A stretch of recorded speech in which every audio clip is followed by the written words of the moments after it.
मित्रांनो, स्वाभिमान शोध अस्तित्वाचा या मालिकेच्या आजच्या भागात आज आपण बघणार आहोत.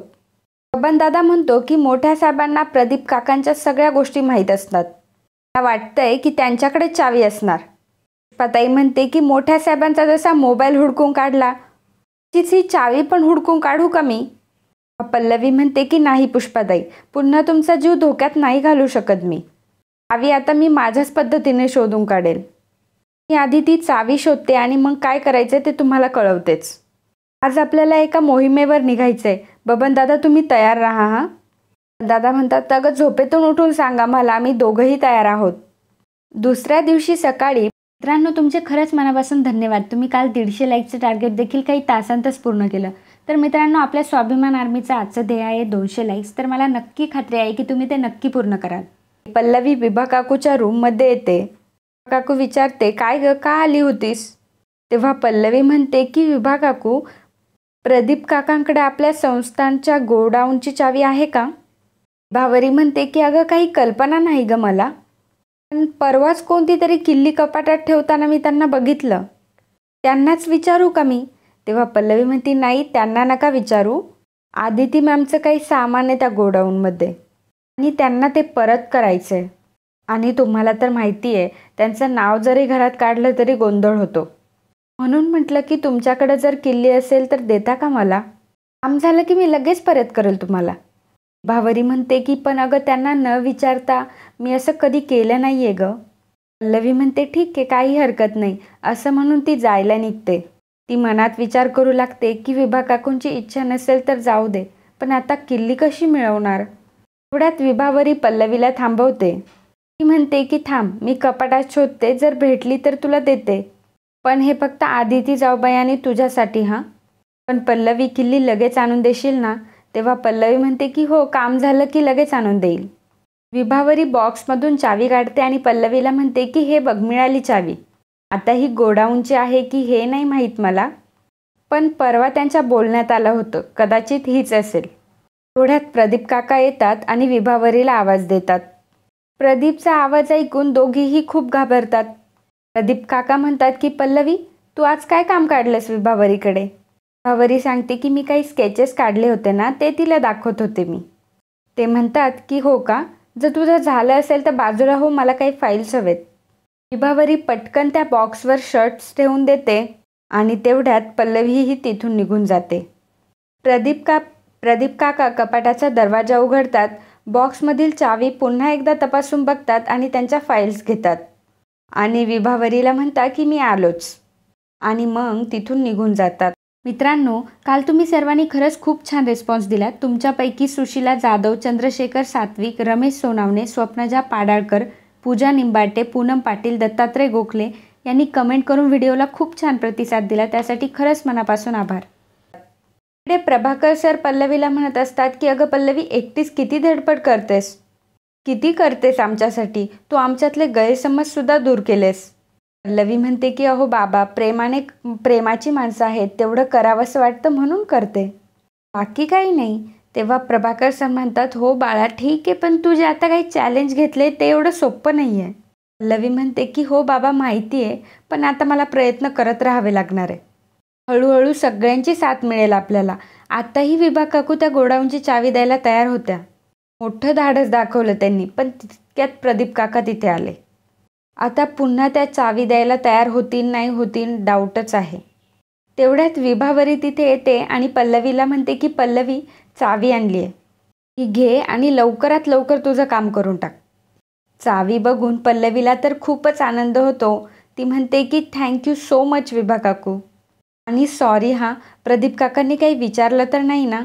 विभा काकू म्हणते की हो, त्यांनी काही विचारलं नाही, पण त्या आदितीच्या काही वस्तू द्यायच्यात, त्या लवकरात लवकर दे. प्रभाकर सर म्हणतात की आदितीच्या वस्तू कसल्या? कारण त्यांना काही माहीत नसतं की पल्लवीने विभा काकूला ते खोटं सांगितलंय चावीसाठी. पल्लवी म्हणते की अहो बाबा, आम्ही तुम्हाला सांगितलं होतं ना, आदिती मॅमच्या गोष्टी गोडाऊनमधून काढून द्यायच्यात ते. माझं तसं तुमच्याकडे बोलणं झालं होतं, असं डोळे मिचकवत बोलते. तेव्हा प्रभाकर सरांनाही तिचा इशारा समजतो. ते बोलतात की हो हो, आलं लक्षात माझ्या. विभावरी म्हणते की पण पल्लवी, काम झाल्या झाल्या चावी लगेच आणून दे हां, कारण यांनी विचारलं तर पंचायत होईल मग. पल्लवी म्हणते की हो हो मी लगेच आणून देईल. असं म्हणून विभावरीही तिथून निघून जाते. विभावरी गेल्यावर प्रभाकर सर म्हणतात की पल्लवी तू कोणाला काय सांगून ठेवलं याची कल्पना तरी दे मला, म्हणजे अशी पंचत होणार नाही ग. पल्लवी म्हणते की सॉरी, ते राहून गेलं, सॉरी. प्रभाकर सर म्हणतात की आता पुढे काय करायचं ठरवलंय. तेव्हा पल्लवी म्हणते की थांबा, मी बबनदादांना कळवते. पल्लवी लगेच बबनदादाला फोन करते आणि सांगते की बबनदादा चावी मिळाली आहे. आता मी सांगते तसं करा. आज रात्री आपल्या घराच्या समोर एक रिक्षा घेऊन या. बबनदादा म्हणतो की वय वय पल्लवीताई, तू म्हणशील तसं करेल मी, पण तू स्वतःची काळजी घे हां. तेव्हा पल्लवी म्हणते की हो बबनदादा, माझं लक्ष आहे सगळीकडे. तुम्ही फक्त आता माझ्या फोनची वाट बघा. आणि असं म्हणून फोन ठेवते. तेव्हा प्रभाकर सर म्हणतात की पल्लवी तू जे हे काही करते तुला माहिती का याच्यामध्ये खूप मोठा धोका आहे. पल्लवी म्हणते की हो बाबा माहिती आहे मला, पण आपल्या घरातल्यांसाठी तर एवढं मला करावंच लागणार आहे. का कोणास ठाऊक, पण मला असं वाटतंय की माझ्या पुढच्या प्रवासाची दिशा दाखवण्यासाठी काहीतरी नक्की आहे त्या गोडाऊनमध्ये. मला नेमकं तेच शोधून काढायचंय. आता ते शोधल्याशिवाय मी स्वस्थ बसू शकत नाही. इकडे रूममध्ये पल्लवी विचार करत एरझरे घालत असते. शांतनू तिला बघतो आणि विचारतो काय ग पल्लवी, झोपणार नाही आहेस का. पल्लवी म्हणते की तुम्ही झोपा ना, मग मी झोपेल. शांतनू म्हणतो की मी ॲक्च्युली झोपणार नाही आहे, मी वाचत बसणार आहे. पुस्तक एकदम छान आहे, खूप इंटरेस्टिंग आहे, आणि तसंही आत्ता मला झोप येत नाही आहे. हे ऐकून पल्लवीला तर अजून टेन्शन येतं. ती घड्याळाकडे बघते, घड्याळात देखील 10 वाजलेले असतात. आणि शांतनूलाही झोपायचं नसतं कारण तिला बाहेर जायचं असतं. पल्लवी फोन हातात घेते, चेक करते आणि मनात म्हणते की बबनदादा ही वाट बघत असेल. बाहेर तर जायचं आहे, पण आता काय करू नक्की. पल्लवी मागे वळायला जाते तर अचानक शांतनू तिथे येतो. विचारतो की काय झालं पल्लवी. जवळ येऊन तो म्हणतो की काय करत असते, दिवसभर धडपड करत असतेस. जबाबदारी, कामं, ह्याची काळजी घे, त्याची काळजी घे, पण माझ्यासाठी तर वेळच नसतो तुझ्याकडे. रात्र झाली, सगळे झोपलेत, पण वेळ फक्त आपली आत्ता, आपल्या दोघांची. आता मी तुला कुठेच जाऊ देणार नाही आहे. एक सांगितलं तर ऐकशील. तेव्हा पल्लवी म्हणते सांगून तर बघा. शांतनू म्हणतो की मलाही झोप येत नाही, तुलाही झोप येत नाही, छान वातावरण आहे, पाऊस पडून गेलाय, स्ट्रॉंग कॉफी प्यावीशी वाटते. कॉफी पिऊ, गप्पा मारू, रोमॅन्टिक गाणे ऐकू आणि एकमेकांबरोबर छान वेळ घालू. पल्लवी म्हणते की म्हणजे आत्ता. तेव्हा शांतनू म्हणतो की येस, आता एकमेकांबरोबर टाईम स्पेंड करायचा ना आपल्याला, मग त्यासाठी दिवस मोजायचे नाही. सकाळी पण बिझी असतेस, आत्ता काही बिझी नाही आहेस ना, म्हणजे काही काम नाही आहे ना तुला. पल्लवी म्हणते की नाही. पल्लवी पुढे चालायला निघते. तितक्यात शांतनू अचानकपणे पल्लवीला मागून मिठी घालतो आणि म्हणतो काय ग, काय झालं, मूड नाही आहे का तुझा. पल्लवी म्हणते की थांबा मी आलेच. तेव्हा शांतनू विचारतो की एकटीच कुठे चाललीस. तेव्हा पल्लवी म्हणते अहो कॉफी घेऊन आले ना, तुम्ही थांबा इथेच, मी लवकर घेऊन आले.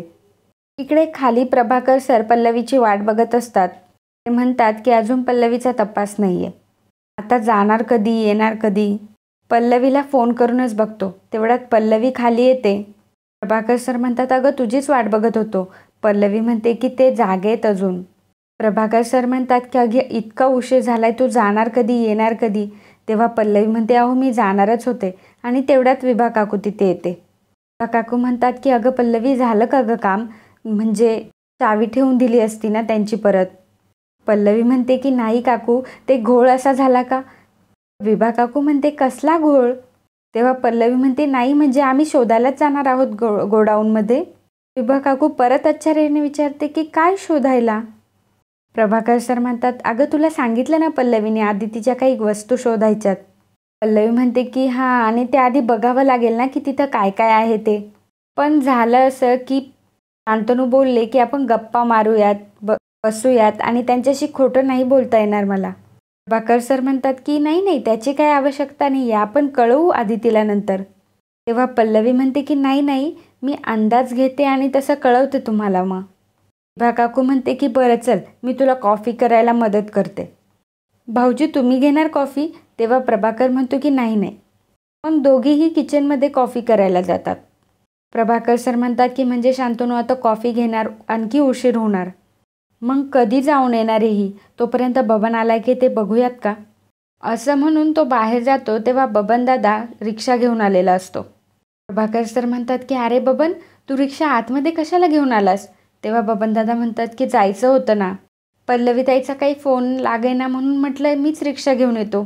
प्रभाकर सर म्हणतात की अरे पल्लवीताई तुला म्हणाली होती ना फोन करणारे, मग असं रिक्षा आतमध्ये घेऊन नाही यायचं. ती कामात आहे जरा, तिला वेळ लागेल, थांब आपण जरा वाट बघूयात. इकडे पल्लवी शांतनूसाठी कॉफी बनवून आणते, पण तिच्या मनामध्ये असंख्य विचार चालू असतात. शांतनू कॉफी हातात घेतो, कॉफीचा वास घेतो आणि म्हणतो की कमाल आहे तुझी, थँक्स.